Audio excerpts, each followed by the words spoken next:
Bonjour à tous et bienvenue sur Force Naturelle, la chaîne YouTube française où l'on parle santé holistique et où l'on voit ensemble les grands principes de la santé afin de répondre à des problématiques modernes.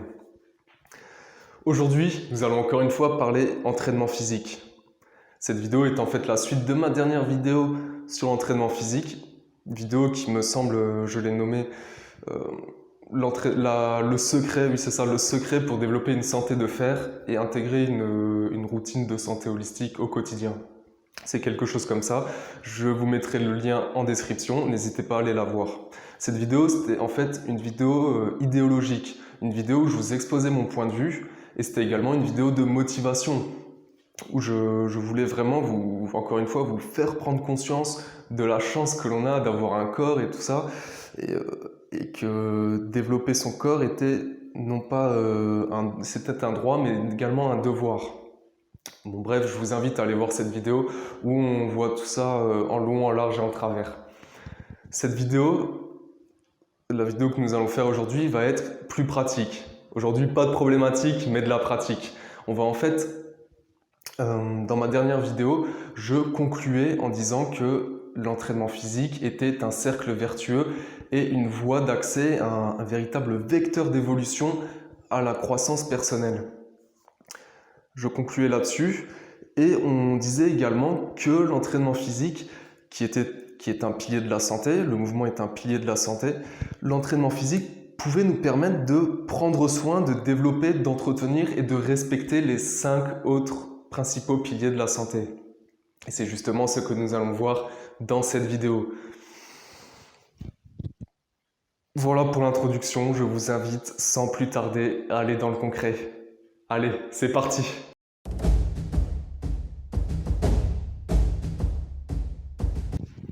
Comme je l'ai dit dans l'introduction de cette vidéo, nous allons passer en revue les 6 piliers de la santé et voir comment les intégrer de façon pratique et concrète afin de devenir un athlète complet, afin de devenir une personne qui s'entraîne, qui pratique l'entraînement physique au quotidien. Et justement, avant de passer en revue les autres piliers, il s'agit de voir en détail l'entraînement physique, de voir ce pilier, de voir comment on s'entraîne concrètement. D'ailleurs, je vous renvoie à la première vidéo sur le sujet. J'en ai parlé dans l'introduction. Vous pouvez aller voir cette vidéo pour voir d'une façon idéologique, en fait, on peut dire ça, d'une façon idéologique, ce que l'entraînement physique est et ce qu'il n'est pas. Et encore une fois, je tiens à préciser que c'est mon point de vue personnel. Donc pour l'entraînement physique, bien sûr, il va être individualisé comme chaque chose. Il va être individualisé en fonction des individus, en fonction de leur capacité, de leurs besoins, mais surtout de leurs objectifs.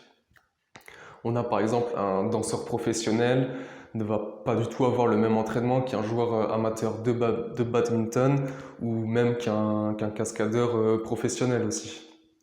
Et ces personnes vont s'entraîner, mais vont avoir un entraînement totalement différent. Mais je pense qu'ils pourraient avoir des bases communes, en tout cas de la manière, encore une fois, idéologique. Et c'est ce que nous allons voir. Alors l'entraînement, voici mes recommandations. Donc déjà, la première chose, on peut dire que la personne, surtout si elle pratique de manière professionnelle ou même de manière amateur, mais très sérieuse, la personne va devoir va devoir pratiquer son sport en fait, au moins 50% du temps de son entraînement. Même on peut monter à 70-80% de son temps. Durant le reste du temps, elle va déjà, moi ce que je préconise, c'est de faire un travail de renforcement musculaire. Ce que l'on appelle communément la musculation. À travers la musculation, cette personne va être capable de développer donc, sa masse musculaire, mais surtout son système nerveux. Quand on parle de musculation, on pense toujours aux muscles, c'est normal, c'est dans le mot, mais il y a énormément, le système nerveux est super important. Donc, durant ce travail de renforcement musculaire, on va apprendre des mouvements ou optimiser des mouvements. On va se renforcer, on va devenir plus fort, plus rapide. On va également travailler sur son équilibre, sur sa coordination, sur sa posture. On peut corriger la posture.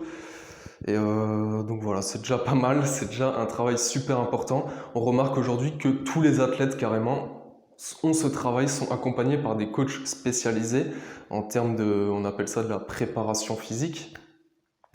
Ils sont accompagnés pour pouvoir maximiser leur performance et leur performance dans leur sport. Donc le renforcement musculaire à raison de 2 à 3 fois par semaine, à raison de 30 minutes minimum, ça peut aller jusqu'à 2 heures. Ça dépend de l'intensité, mais c'est ce que je préconise.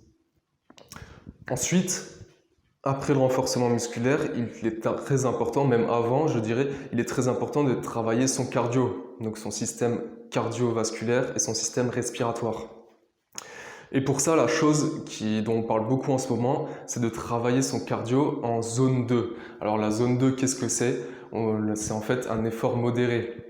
C'est un effort modéré durant lequel on peut parler de manière aisée. Et donc c'est-à-dire courir vraiment très lentement, faire du vélo aussi de manière peu intensive, marcher assez rapidement cette fois, faire de la natation même si on ne peut pas parler. L'idée c'est d'être essoufflé mais pas trop en fait. Voilà ce que c'est le cardio de zone 2. Ça il faut travailler, on peut le travailler tous les jours et on va voir plus loin un peu après comment le faire. Mais c'est quelque chose qui est super important, donc travaillez votre cardio de zone 2. Et on peut aussi travailler le cardio, il faut même travailler le cardio de manière plus intensive, mais de manière plus épisodique.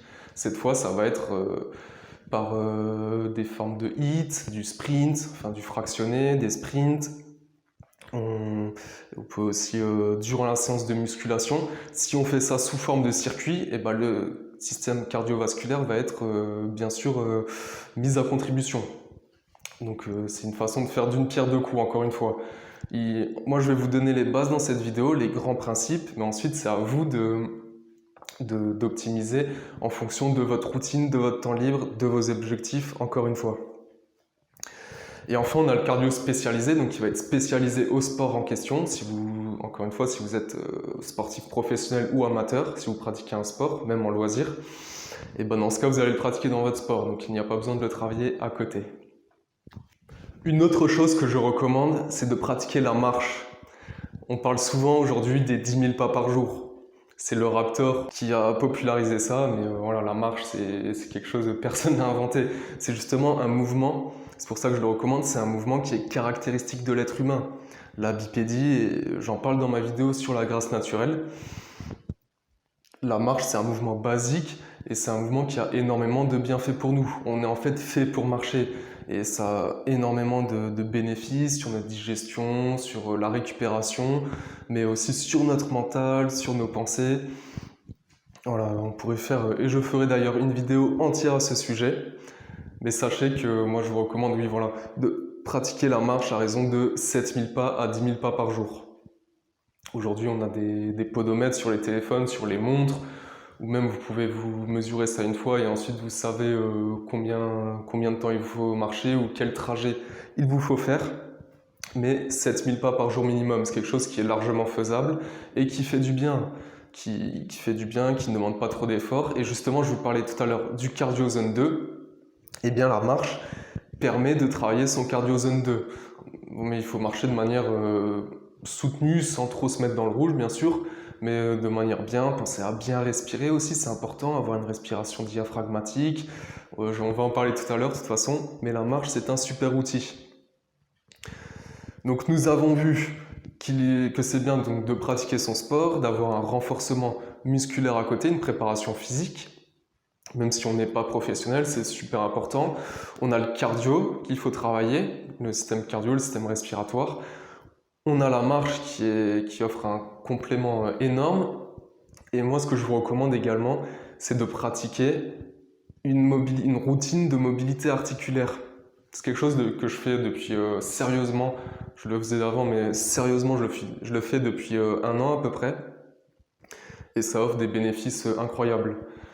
Je le fais sous forme de routine matinale, donc c'est la première chose que je fais le matin. Et déjà, c'est super, on se lève et on pratique, on entre dans son corps. Ça permet de s'échauffer le matin, de se réveiller dans des conditions superbes en fait. Je me dis en fait que j'ai déjà fait du sport, n'importe quoi peut arriver dans le reste de la journée, mais j'ai déjà bougé mon corps, donc c'est génial, la journée ne pourrait pas mieux commencer. Et en fait, durant une pratique de mobilité articulaire, on va développer sa force basique, car la mobilité articulaire va permettre d'avoir d'une part une amplitude de mouvement plus grande, et on va pouvoir être plus fort dans chaque amplitude de mouvement, dans chaque condition dans laquelle on va mettre l'articulation. C'est quelque chose qui permet en fait d'être plus mobile, comme son nom l'indique, plus mobile, on va être plus mobile, plus fort, on va être plus à l'aise dans son corps, donc on va mieux performer, on va se sentir beaucoup mieux, que ce soit dans la pratique du sport ou dans la vie de tous les jours. Et on va aussi donc développer plein de qualités comme la coordination, l'équilibre. Ça après c'est à vous de faire votre routine, mais il y a plein d'exemples qui sont disponibles sur le net. Encore une fois, je vous propose d'aller voir le travail de Nomad Slim, qui a fait de la mobilité articulaire sa spécialité. Moi j'adore son travail et je vous recommande d'aller le voir. Et qu'est-ce que je pourrais dire encore sur la mobilité articulaire? Moi je la pratique personnellement tous les matins, je vous l'ai dit, mais à raison de 1 heure, un peu moins d'1 heure 40 minutes. Mais c'est possible en 10 minutes de faire votre mobilité articulaire. Et enfin, j'ai oublié de le dire, mais je vais vous le dire maintenant, la mobilité articulaire permet d'avoir une réelle, de développer la notion de longévité. Ça va nous permettre d'entretenir nos articulations, notre corps, et d'être plus fort dans le temps et de bien vieillir, tout simplement. On pourrait encore dire beaucoup sur l'entraînement physique, mais là on a vu les bases. On a vraiment vu les grands principes, et après c'est à vous, comme je vous l'ai dit, d'adapter, de modifier, d'aller plus dans une zone ou dans l'autre, enfin dans un concept ou dans l'autre. Mais là on a vu les grands principes de l'entraînement physique. Voici comment moi je vous recommande de vous entraîner, et comment je le fais depuis plusieurs années. Car encore une fois, tout ce que je vous dis dans mes vidéos, et dans cette vidéo en particulier, cela vient de mon expérience personnelle. C'est quelque chose qui a fait ses preuves sur moi, j'en suis convaincu, et je veux vous le partager. Voilà pour l'entraînement physique. Parlons maintenant de l'alimentation. L'alimentation, c'est un vaste sujet. Je ne sais pas si vous avez remarqué, mais carrément, tous les 5 ans, il y a une nouvelle grande mode d'alimentation, un nouveau régime à la mode, et c'est même tous les ans en ce moment, toutes les années. Donc on a eu par exemple le régime qui préconisait les glucides, qui a été approuvé par le gouvernement, donc il y avait les glucides vraiment à la base de la fameuse pyramide alimentaire, et la diabolisation des produits contenant des matières grasses. On a ensuite eu le régime vegan qui préconise donc une alimentation entièrement végétale et qui diabolise les produits animaux. On a le régime, par exemple, le régime paléo qui préconise des aliments bruts. Donc celui-là, je le trouve pas mal, mais encore une fois, c'est un dogme. On entre dans un dogme qui diabolise les autres choses. On a le régime carnivore aussi, qui vraiment, comme son nom l'indique, ne préconise que des produits animaux, de la viande, et qui diabolise tout le reste. Est-ce que c'est bon? Je ne suis pas sûr. On a également le régime crudivore. Régime crudivore qui ne préconise que des aliments donc crus aussi, comme son nom l'indique, beaucoup de fruits, de légumes crus. L'alimentation, je ne sais pas de qui est cette citation, mais je l'avais trouvée vraiment pertinente. Aujourd'hui, il est plus facile de parler religion que d'alimentation, car tout le monde pense avoir raison et détenir la vérité absolue sur l'alimentation. Mais la réalité, c'est qu'il n'y a jamais eu autant de régimes, autant de livres et de ressources sur l'alimentation, et il n'y a jamais eu autant de personnes qui s'alimentent mal. Voilà la vérité. Donc je vais me risquer de parler d'alimentation. Là aussi, je ne vous fais part que de mon expérience personnelle et de mes ressentis, et de mon avis. Cela n'engage que moi.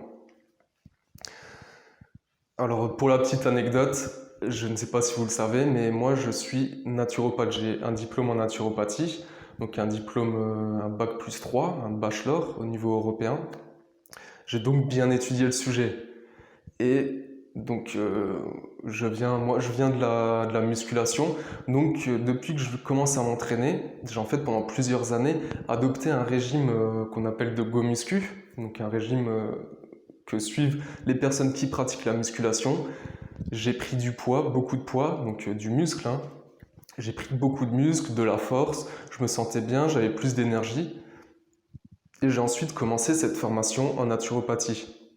Dans cette formation, j'ai vu plusieurs préconisations, plusieurs conseils que j'ai adoptés.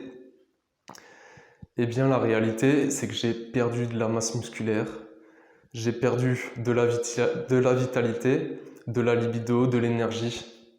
Et, je me sentais moins bien. Pas bien, c'est pas vrai, mais je me sentais beaucoup moins bien que quand je mangeais comme un go muscu, comme quelqu'un qui allait à la salle de sport. Et bien sûr, j'y allais toujours, mais j'avais changé mon alimentation. Et en fait, une alimentation naturopathique, qui peut sembler très bien sur le papier et qui est assez bien par rapport à l'alimentation commune que la plupart des gens adoptent, dans une alimentation naturopathique, on a plein de directives. On a par exemple consommer très peu de produits animaux, très peu de laitage, très peu de viande. On va consommer donc, très peu de produits transformés, donc ça c'est excellent, c'est normal même. Mais je vais vous dire ce qui n'était pas bien. Donc très peu de produits animaux, très peu de laitage, très peu de protéines, beaucoup de cru, ça c'est bien aussi, mais si on consomme que du cru, ça demande quand même un certain effort du corps pour produire les enzymes et digérer tout ça. Une alimentation naturopathique, on va également avoir pas tellement de quantité, donc on va manger assez peu, donc peu de protéines, je l'ai dit. Et voilà, je ne vais pas rentrer dans les détails non plus, je vais arrêter de critiquer, mais c'est quelque chose qui, en tout cas, ne me convenait pas ou qui ne me convenait pas à à mon âge et suivant mes activités. Car encore une fois, l'alimentation, c'est le premier conseil que je peux vous donner sur l'alimentation. Et c'est le conseil de base, l'alimentation est à individualiser. Vous allez même avoir une alimentation différente de vos parents, de vos frères et sœurs.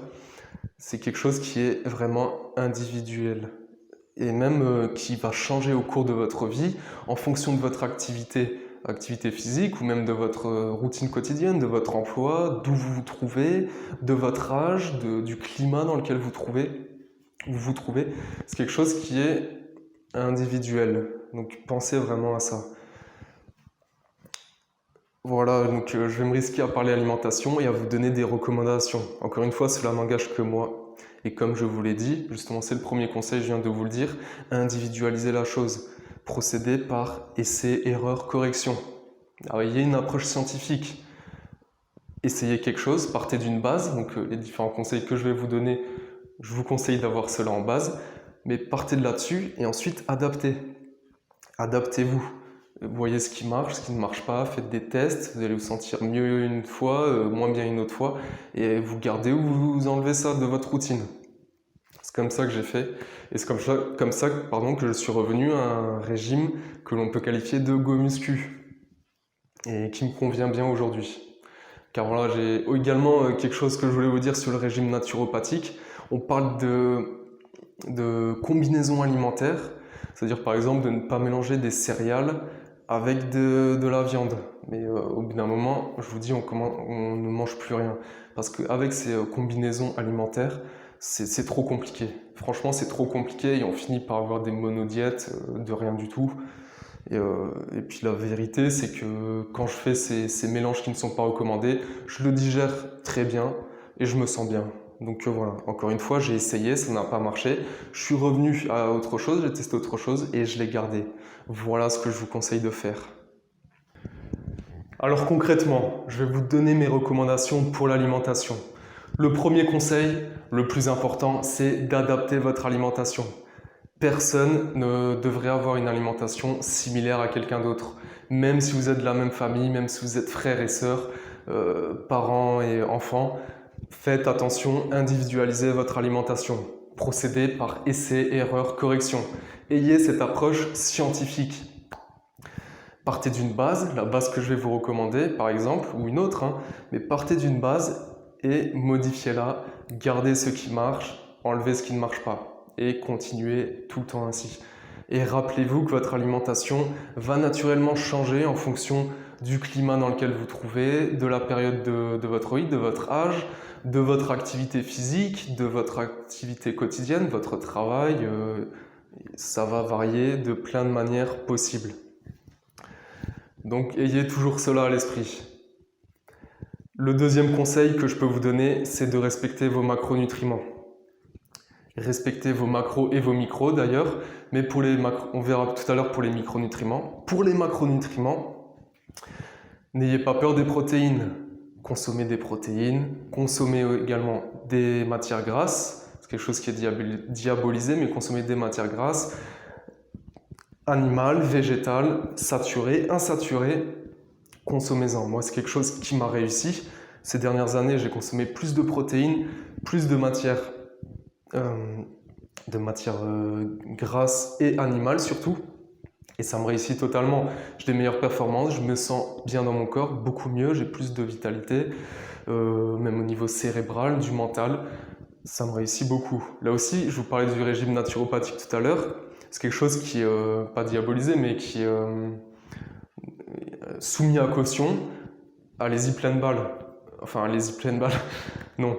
Faites ce que je vous ai dit tout à l'heure, essayez. Soit ça va fonctionner, et dans ce cas, allez-y pleine balle. Mais si ça ne fonctionne pas, passez à autre chose. Mais je vous conseille de ne pas avoir peur de ça. Essayez au moins. Pour les micronutriments, justement, pour les macronutriments, enfin je reviens vite fait là-dessus, pour les macronutriments, il faut un petit peu peser au début. Donc là, fiez-vous aux recommandations officielles. Je ne vais pas rentrer dans les détails dans cette vidéo, mais vous pouvez partir de là et puis adapter ensuite. Mais pesez un petit peu vos aliments, donc surtout votre viande, vos céréales et vos légumes et vos matières grasses aussi. Pesez tout ça, ça vous donne une idée de ce qu'il vous faudrait manger, ou inspirez-vous de la diète de quelqu'un d'autre, mais ne restez pas là-dessus, ne restez pas dans un dogme. Encore une fois, adaptez, optimisez pour vous. Pour les micronutriments, moi ce que je fais, donc voilà, c'est impossible de tout peser, de savoir ouais, je vais avoir tant de grammes de protéines, de minéraux, il me faut autant de fer, autant de magnésium, de vitamines aussi, ouais, il me faut tant et tant de milligrammes de vitamine A par jour, de vitamine C, je dis n'importe quoi, mais c'est impossible. Alors ce que je vous recommande de faire, c'est de consommer des fruits et des légumes, surtout des légumes frais, bruts, de saison, et de manière variée et biologique bien sûr dans l'idéal. Consommez des légumes et vous aurez vos micronutriments.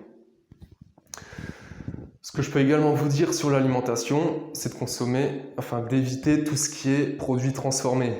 C'est une saloperie. Je ne vais pas revenir là-dessus, mais jetez tout ce qui est produits transformés, n'en consommez pas, ou peut-être une fois par semaine si vraiment vous adorez ça. Jetez aussi tout ce qui est sucre raffiné, donc tout ce qui est soda, sucre blanc, tout ça vous jetez. Ne prenez également pas de sel raffiné, vous pouvez prendre du sel, j'en prends tous les jours à chaque repas, mais du sel complet en fait, de la fleur de sel, du sel de l'Himalaya, mais pas du sel de table. Ça c'est une saloperie qui vous fait du mal. Et au contraire, le sel que j'appelle complet est excellent pour la santé. Renseignez-vous là-dessus aussi. Donc, jetez tout ce qui est raffiné, jetez aussi tout ce qui est alcool, peut-être une fois toutes les 2 semaines ou un verre de vin par semaine, ou allez 2 verres de vin par semaine si ce n'est que ça, mais pas plus, sinon après ça devient délétère.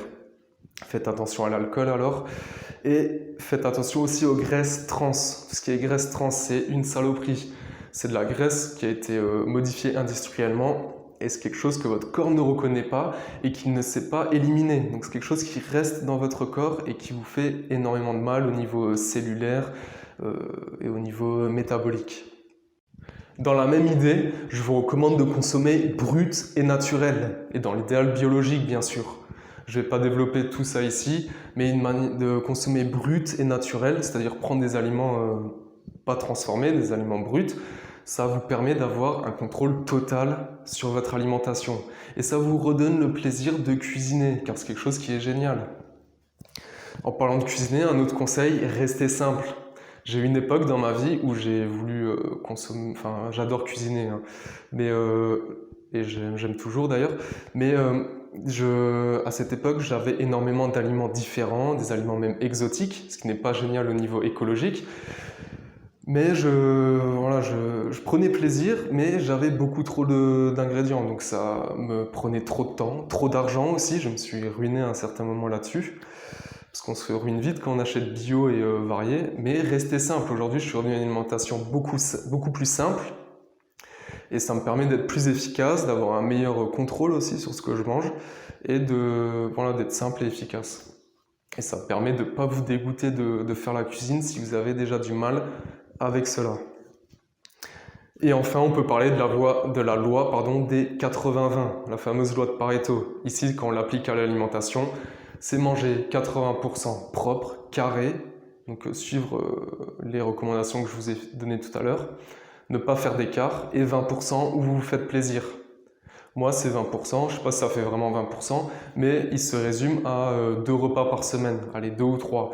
Mais en principe, un repas où on commande, avec ma copine, on commande par exemple une pizza, donc c'est quelque chose qui est un peu industriel, on peut le dire, pas vraiment industriel, mais c'est quelque chose qui est sale. Là, j'utilise le vocabulaire des go-muscu, ils se reconnaîtront. Quelque chose qui n'est pas très propre en fait, qui est déséquilibré, mais qui est bon au goût. Et un autre truc que j'adore, c'est les petits déjeuners. Donc là, parfois 2 fois, j'avoue, le week-end, mais en principe, c'est le dimanche. Je mange des tartines, du pain, du beurre, du pain blanc, de la confiture, et des croissants même. Mais ça, c'est 1 fois par semaine, 2 fois maximum. Et en fait, ces 20%, ça va vous permettre de ne pas être dégoûté, de rester propre les autres 80%. Et vous allez voir que même si vous êtes sérieux, ça vous suffit ces 20%. Vous allez même faire moins au bout d'un moment, car vous allez ressentir que vous vous sentez beaucoup mieux en fait quand vous mangez bien. Voilà, je ne vais pas détailler plus que ça. Voici pour mes recommandations pour l'alimentation. Parlons maintenant de l'hydratation. C'est un sujet qui est aussi trop peu abordé. L'hydratation, c'est super important et c'est même un pilier de la santé dans mon système. Donc pour l'hydratation, je vais vous dire des choses bateaux, mais ça peut être bien de le redire. Nous sommes constitués à 70% d'eau environ. Chacune de nos réactions biochimiques, donc les réactions à l'intérieur de notre corps, nécessitent de l'eau. Et il y a des chiffres aussi qui sont impressionnants sur le sujet de l'hydratation. Je crois que c'est une déshydratation de 1%, je crois, ça entraîne une baisse de nos fonctions cérébrales de 10%. C'est quelque chose comme ça, mais c'est un chiffre énorme, je ne me rappelle plus trop. Vous pourrez aller chercher sur Internet. Mais sachez que l'hydratation, c'est quelque chose de très important. Et pour la performance, pour l'entraînement, quand on est déshydraté, déjà notre corps ne fonctionne pas bien. On a notre métabolisme qui est ralenti, on a un risque de blessure qui est augmenté, on peut avoir des crampes, et on a 0 récupération ensuite, et on a 0 fonction cérébrale aussi, donc on est vraiment dans les vapes. L'hydratation, c'est très important. Mes recommandations à ce sujet, ça va être de boire suffisamment et de façon régulière. Et on va boire bien sûr donc par petites gorgées. Il faut aussi mâcher l'eau. Ça va permettre de mieux l'assimiler, sécréter des enzymes. Et pour pouvoir savoir combien en moyenne il faut boire par jour, il y a une petite astuce qui consiste à multiplier son poids du corps en kilos par 0,033. Et vous obtenez un chiffre, ça va être la quantité en litres qu'il vous faut boire par jour. Il me semble que si on fait 75 kg, donc un poids à peu près commun, multiplié par 0,033, on obtient 2,5 litres. Donc une personne de 75 kg devrait boire en moyenne 2,5 litres par jour. Bien sûr, c'est aussi quelque chose qui va s'adapter en fonction de l'entraînement que cette personne suit, si c'est en été, si c'est en hiver et tout ça. Mais c'est une bonne base, je trouve, à laquelle on peut se fier. Justement, en parlant d'entraînement, pensez à vous hydrater avant, pendant et après l'entraînement. C'est super important. Ça va, voilà, je l'ai déjà dit, réduire votre risque de blessure, augmenter vos performances, vos fonctions cérébrales aussi et tout votre métabolisme. Et ça permet de mieux récupérer. Ce qu'on pourrait aussi dire sur l'hydratation, c'est d'avoir une eau de qualité. Faites attention à l'eau du robinet. Et je crois qu'il y a eu un débat il n'y a pas longtemps sur les eaux de la région parisienne qui étaient super polluées. Moi, j'utilise l'eau du robinet, mais je la filtre avec un Berquet. C'est quelque chose donc un petit investissement, mais c'est quelque chose qui est super bien et qui donne de l'eau avec un bon goût. Et une petite astuce que je vous recommande, que je fais, c'est avant l'entraînement, vous mettez une petite pincée de sel dans votre gourde d'entraînement et ça va vous permettre les minéraux vont permettre de garder l'eau.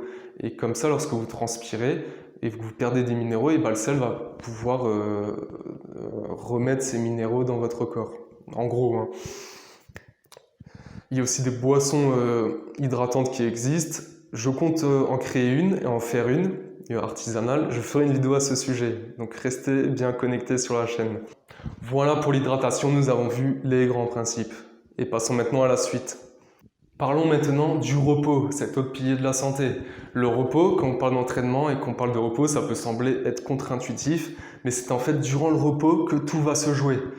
L'entraînement, c'est en fait la phase d'action, la phase de catabolisme, la phase de destruction, et le repos, c'est la phase d'anabolisme, de construction. C'est durant le repos que le corps va apprendre les mouvements, que le système nerveux va vraiment intégrer ce que l'on a fait. Et vraiment, vous pouvez vous renseigner au sujet, au niveau biologique, c'est vraiment durant le repos que l'on apprend. Voilà pourquoi c'est une phase qui est extrêmement importante et qui est sous-estimée aujourd'hui, bien que on en parle de plus en plus au niveau sportif, mais dans la vie de tous les jours et pour la personne lambda, j'ai envie de dire que c'est quelque chose qui est sous-estimé et pas assez pris au sérieux. Alors que le repos, retenez-le, c'est vraiment notre outil le plus puissant et c'est un outil qui est gratuit. Voilà pourquoi il est super intéressant. Mes recommandations pour le repos. Ce que je vous recommande, c'est tout d'abord d'avoir un sommeil de qualité. Un sommeil en qualité et en quantité, c'est la base. En moyenne, je vous conseille de dormir 8 heures par jour, de suivre les rythmes du soleil. Donc par exemple, couchez-vous à 22 heures, levez-vous à 6 heures.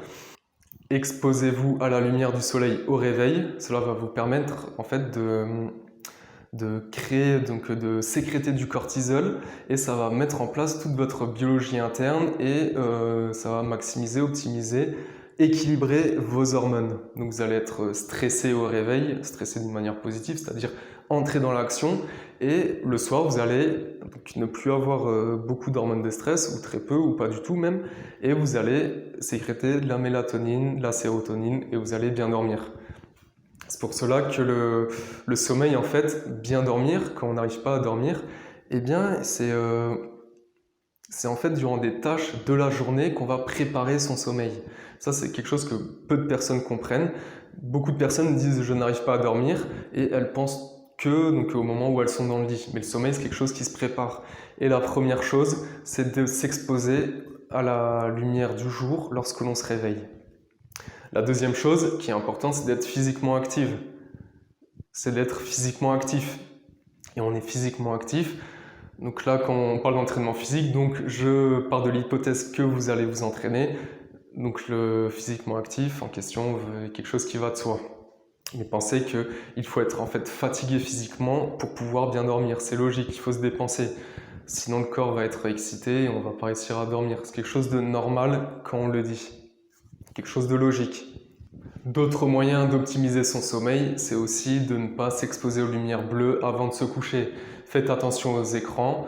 Je vous conseille 1 heure avant, arrêtez de regarder vos écrans, que ce soit la télé, l'ordinateur, le téléphone surtout. Mettez-les de côté et lisez un livre. Mettez une lumière dans un coin, une lumière chaude si possible, ou même une bougie, là c'est le top. Et comme ça, vous allez préparer votre sommeil et arrêter de sécréter du cortisol, car la lumière bleue, les écrans, notre cerveau interprète ça comme la lumière du jour et va sécréter du cortisol et donc nous maintenir en éveil. Donc faites attention aux lumières bleues avant de vous coucher. Et un autre moyen d'avoir un sommeil de qualité, c'est de ne pas manger trop tard et trop copieux tard le soir.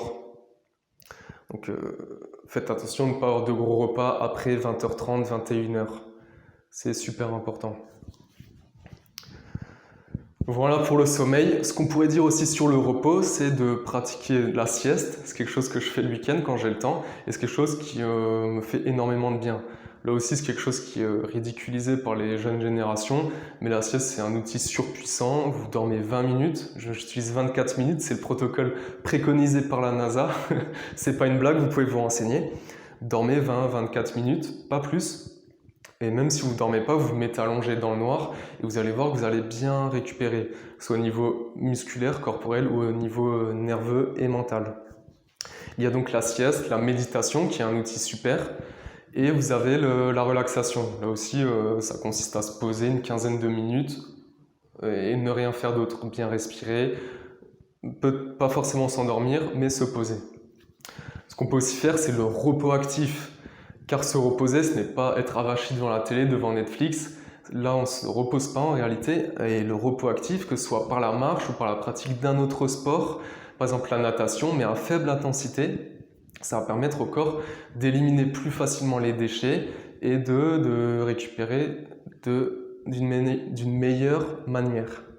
Voilà pour le repos. Parlons maintenant brièvement de la respiration, car j'ai fait 2 vidéos à ce sujet, je vous invite à aller les voir. Ce que l'on peut dire rapidement sur la respiration, c'est que c'est un outil incroyable. C'est un outil qui permet, donc déjà l'oxygène est notre première nourriture, donc c'est quelque chose qui permet de nous nourrir et c'est quelque chose qui permet de nous détoxifier. La respiration, c'est aussi une fenêtre d'accès vers notre système nerveux autonome, vers notre inconscient, notre biologie interne que l'on ne pourrait pas contrôler en temps normal. Parce qu'en fait, la respiration, c'est quelque chose qui peut se faire inconsciemment. On n'a pas besoin d'y réfléchir pour respirer, et heureusement. Mais on peut influer avec notre mental sur la respiration et ensuite influer sur notre biologie. On peut se mettre en activité ou en repos, stimuler notre système nerveux sympathique ou notre système nerveux autonome parasympathique. Voilà pour l'idée. Pour mes recommandations, là aussi je vais aller vite, si vous voulez les détails, allez voir mes vidéos et laissez un petit like, un commentaire, partagez-les au passage, ça me fera plaisir. Mais très brièvement, mes recommandations sur la respiration, c'est d'avoir une respiration nasale et une respiration complète. Une respiration complète, c'est une respiration diaphragmatique, thoracique et claviculaire. Vous pouvez vous renseigner sur tout ce qui est yoga pour le sujet. Moi, j'ai appris tout ça par le yoga et c'est quelque chose qui est très détaillé et c'est la base même de la pratique. Et enfin, pour la respiration, ce que je pourrais vous dire, c'est d'adapter votre respiration en fonction de l'effort. Lorsque vous êtes en activité, déjà ayez conscience de votre respiration. Commencez par respirer par le nez, ensuite uniquement par le nez, ensuite inspirez par le nez, expirez par la bouche, et lorsque vous n'en pouvez plus, vous passez à une respiration complètement par la bouche. Là, c'est vraiment les 5% d'effort. C'est vraiment l'effort intensif quand vous êtes en situation de vie ou de mort. Mais autrement, ce que je vous conseille, c'est de maximiser votre respiration nasale, et vous allez voir que vos capacités cardio-respiratoires vont être décuplées. Et enfin, lorsque vous êtes en repos, que ce soit dans la vie de tous les jours ou entre vos séries, dans votre sport, lorsque vous récupérez, que ce soit 30 secondes, 10 secondes, 1 minute, pensez à avoir un autre type de respiration, une respiration calme, ample, diaphragmatique surtout, qui va vous permettre de récupérer. Voilà pour la respiration. Encore une fois, je ne vais pas détailler, vous pouvez aller voir les vidéos que j'ai faites sur le sujet, mais on a vu ici les grands principes. Alors j'ai eu un petit souci technique sur ma vidéo, voilà pourquoi il va falloir que je refasse la fin de cette dernière. Je vais reprendre au niveau du mental. Nous allons aborder ici le dernier pilier de la santé qui est le mental. Le mental, on le sait aujourd'hui, c'est quelque chose qui est super important. C'est prouvé maintenant par plein d'études scientifiques, mais on le sait depuis toujours en réalité que le mental conditionne l'individu de manière complète et toute sa vie. Et aujourd'hui, on sait même par des études scientifiques que c'est le physique, la physiologie, la biologie et même la génétique de l'individu qui va se retrouver influencé par son mental, par ses pensées. C'est quelque chose qui est super important. On peut prendre un exemple flagrant, c'est David Goggins. Vous devez sûrement le connaître, il est super connu, c'est un Américain, un ancien soldat, un ancien militaire américain qui est devenu sportif professionnel et qui a fait des ultramarathons, des sports d'ultra-endurance. Et il a prouvé à tout le monde qu'il pouvait mener son corps n'importe où, il pouvait réaliser des prouesses sportives, des prouesses au niveau de la performance de son physique, et tout cela grâce à son mental. Et c'est vraiment lui il est un exemple parfait de quand on veut, on peut. Voilà pourquoi le mental est super important. S'il y a des combattants parmi vous, on peut aussi penser à Mike Tyson. Mike Tyson, il terrifiait ses adversaires et tout le monde sait que c'est un boxeur incroyable, hein, il avait un talent énorme et il est arrivé là-haut grâce à son mental. Il est devenu champion très jeune, dans sa vingtaine, au début de sa vingtaine. Je ne sais même pas s'il avait 20 ans d'ailleurs. Et il était champion du monde au début de sa vingtaine ou un petit peu avant. Et tout ça, c'est grâce à son conditionnement mental. Il visualisait tous les jours qu'il était le meilleur, tout simplement, que personne ne pouvait le tester. Et c'est comme ça qu'il a réussi à être incroyable. Donc, rappelez-vous ça quand vous doutez, rappelez-vous ça quand vous avez des pensées négatives. Le mental conditionne absolument tout, jusqu'à votre génétique.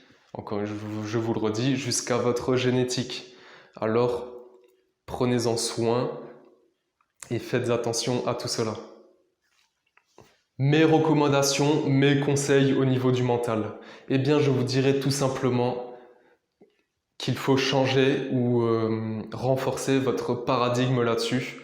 Changer de paradigme, si ce n'est pas déjà fait, au niveau de votre corps, de votre physique. Prenez conscience que quelle que soit vos croyances, si vous êtes athée ou religieux, et quelle que soit la religion en laquelle vous croyez, rappelez-vous que nous sommes incarnés ici, que nous vivons cette expérience terrestre dans un corps physique. C'est notre véhicule tout au long de notre vie. Peu importe ce qu'il y a eu avant, ce qu'il va y avoir après, s'il y a quelque chose ou pas, la réalité est que nous vivons dans un corps physique. Alors pourquoi ne pas en prendre soin? Est-ce que vous dégradez votre voiture si vous en avez ou votre maison? Non, vous en prenez soin, vous voulez même l'améliorer si c'est possible. Eh bien, c'est possible avec votre corps. C'est possible et c'est quelque chose qui se fait en permanence en fait. En permanence, on a des choix qui s'offrent à nous. On peut choisir de se renforcer ou on peut choisir de se dégrader. Eh bien, pour moi, le choix est vite fait. Et c'est ce que je vous invite à faire. C'est le paradigme que je voudrais que vous adoptiez. Les lentilles à laquelle vous voyez la réalité. Et c'est tout l'objet de cette vidéo, la vidéo d'avant, ma dernière vidéo sur l'activité physique, ma vidéo sur la grâce naturelle. Et c'est tout, c'est le principal message que je veux vous partager. C'est prenez conscience que votre corps est vraiment la chose la plus importante au final que vous ayez. Votre corps et votre santé. Alors prenez-en soin. C'est vraiment le principal conseil au niveau du mental que je pourrais vous donner. Et une fois qu'on a pris conscience de cela et qu'on l'a intégré profondément en nous, eh bien tout devient logique. L'entraînement physique, si c'était une corvée, quelque chose de vraiment négatif pour nous, eh bien à partir de là, ça devient du plaisir parce qu'on sait que ça va nous renforcer. C'est quelque chose qui va nous faire du bien. Et tout ce qui va être relation toxique ou habitude destructive ou divertissement inutile, futile, eh bien tout ça, petit à petit, on va le réduire jusqu'à le supprimer totalement pour pouvoir faire simplement et seulement des activités, des choses qui vont nous faire grandir. Encore une fois, là, on a pleinement cette image de ce vecteur d'évolution qu'est l'entraînement physique, ce vecteur d'évolution et ce cercle vertueux pour l'individu. Autre chose que je pourrais vous dire sur le mental, c'est de vous renforcer et d'adopter une discipline. Mais cela va se faire naturellement une fois qu'on a changé de paradigme, comme je vous l'ai dit. Une fois qu'on a changé de paradigme, on va avoir l'entraînement physique comme priorité, ou une des priorités dans sa vie, tout du moins. Et la discipline va se mettre en place. Et cela va avoir énormément de répercussions positives sur tous les aspects de notre vie. On va être moins fainéant, on va vouloir être plus proactif, et puis vraiment, et petit à petit, c'est tout l'être qui se transforme. Donc voilà, changer de paradigme, c'est le conseil le plus précieux que je peux vous donner sur le mental. Nous pouvons maintenant parler des différents outils que vous pouvez utiliser pour développer votre mental, votre mindset. Le premier outil dont je vais vous parler, c'est la méditation. La méditation, aujourd'hui, c'est quelque chose qui est soutenu par plein d'études scientifiques. D'ailleurs, si vous croyez qu'aux études scientifiques, c'est quelque chose qui est selon moi assez grave, mais bref, ceci est un autre sujet. Mais si vous voulez des études scientifiques qui vous le prouvent, la méditation est quelque chose qui est prouvé aujourd'hui. C'est prouvé que c'est quelque chose qui est énormément bienfaiteur pour le corps, mais surtout pour l'esprit. C'est quelque chose qui va développer, améliorer notre mental. La méditation améliore surtout la concentration, améliore tout ce qui va être réflexion et conscience de soi, du monde extérieur, conscience de son corps, de ses pensées, de tout le cheminement de ses pensées, tout son raisonnement. La méditation, c'est un outil qui révolutionne la vie de quelqu'un. C'est quelque chose qui va profondément améliorer un être humain. Voilà pourquoi je vous le conseille. Et vous n'avez pas besoin d'en faire beaucoup, c'est ça la bonne nouvelle. Par exemple, moi en ce moment, ça fait plusieurs mois que j'en fais que 10 minutes par jour. J'ai eu une période où je faisais par exemple 2 fois 20 minutes dans la journée, mais aujourd'hui je ne fais que 10 minutes le matin. C'est quelque chose qui fait partie intégrante de ma routine matinale. Je fais mes exercices de mobilité dont je vous ai parlé tout à l'heure, et j'enchaîne avec 10 minutes de méditation. Et je peux vous garantir que ça va transformer votre journée et votre vie ensuite. J'aimerais également vous reparler de la marche. La marche, on l'a vu tout à l'heure, c'est un outil incroyable. C'est en fait ce pourquoi nous sommes faits en tant qu'êtres humains. Et lorsque l'on va marcher, on va également pouvoir observer énormément de bienfaits pour le mental. D'une part, comme une méditation, la marche va nettoyer l'esprit, surtout si on pratique en nature, mais on peut pratiquer même en ville. Et vous allez voir que si vous avez un problème, si vous avez quelque chose dont vous ne trouvez pas de solution au niveau psychologique, un raisonnement que vous n'arrivez pas à faire, eh bien allez marcher et puis vous allez vous rendre vite compte que lorsque l'on va se mettre en mouvement, nos pensées vont faire de même et nous allons pouvoir établir une réflexion plus profonde, plus constructive. J'aimerais également vous parler du fait de noter vos objectifs. C'est un outil extrêmement puissant. Je ne sais pas si vous l'avez déjà fait, mais je vous invite à prendre une feuille de papier tout simplement, un crayon, et puis vous notez vos objectifs. Vous avez un instant de réflexion avec vous, vous vous posez, vous réfléchissez à qui vous voulez être. Alors là, je ne parle que de l'entraînement physique, donc vos objectifs physiques, mais vous pouvez avoir des objectifs financiers, au niveau de vos relations, de plein de choses dans votre vie. Mais là, on parle de l'aspect physique. Donc, l'aspect physique, notez les objectifs, comment vous voulez être dans 5 ans, comment vous voulez être dans 1 an, dans 6 mois, dans 1 mois. Ayez des objectifs à long terme, à moyen terme et à court terme. Et ensuite, une fois que vous avez vos objectifs, vous pouvez vous noter un plan d'action.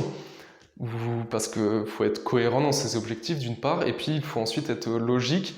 Donc il vous faut un plan d'action logique. Comment vous allez arriver à vos objectifs, comment vous passez de la situation A, c'est-à-dire la situation présente, à la situation B, qui est la situation que vous voulez. Notez tout ça et puis vous allez voir que ça va vous permettre d'être proactif dans votre vie et ça va vous mettre une discipline et ça va surtout vous donner un vecteur, une route directrice à votre vie. C'est un outil qui est très puissant, je le répète. Nous arrivons au terme de cette vidéo. J'espère vraiment qu'elle vous aura plu et j'espère avoir été assez clair. J'ai voulu vous présenter ici les grands principes, des grands principes qui permettent de prendre soin des 6 piliers de la santé, tout autour en ayant comme ligne directrice l'entraînement physique. Et je pense avoir réussi ma mission et avoir démontré que une vie autour de l'entraînement physique est un véritable système autopoïétique, comme je l'ai dit dans ma première vidéo sur le sujet. C'est un véritable système autopoïétique où l'entraînement physique est un socle à la santé holistique et où il est un véritable vecteur d'évolution, un cercle vertueux qui permet la croissance de l'individu. Je tiens à vous préciser encore une fois que cela n'engage que moi. Je vous ai présenté ici ma vision de la chose, mon expérience personnelle. Et n'oubliez pas que tout est toujours à tester, mais surtout à remettre en question et à individualiser. J'espère que cette vidéo vous aura plu. Si c'est le cas, je vous invite à mettre un like. Vous pouvez commenter la vidéo, dites-moi ce qui vous a plu, ce qui vous a déplu, si vous voyez des axes d'amélioration. Si vous voulez que j'approfondisse un sujet, si vous voulez engager une discussion sur un autre, je me ferai un plaisir de vous répondre. Vous pouvez également partager la vidéo, que ce soit à un de vos proches, une de vos connaissances ou sur les réseaux, si vous pensez que cette vidéo peut aider quelqu'un. Et enfin, je vous invite à vous abonner à la chaîne. Cela me montrera votre soutien et votre intérêt. Et cela me motivera surtout à créer plus de contenu et à vous partager plus de vidéos. Je vous donne rendez-vous dans une quinzaine de jours. Et d'ici là, je vous dis, force et vitalité!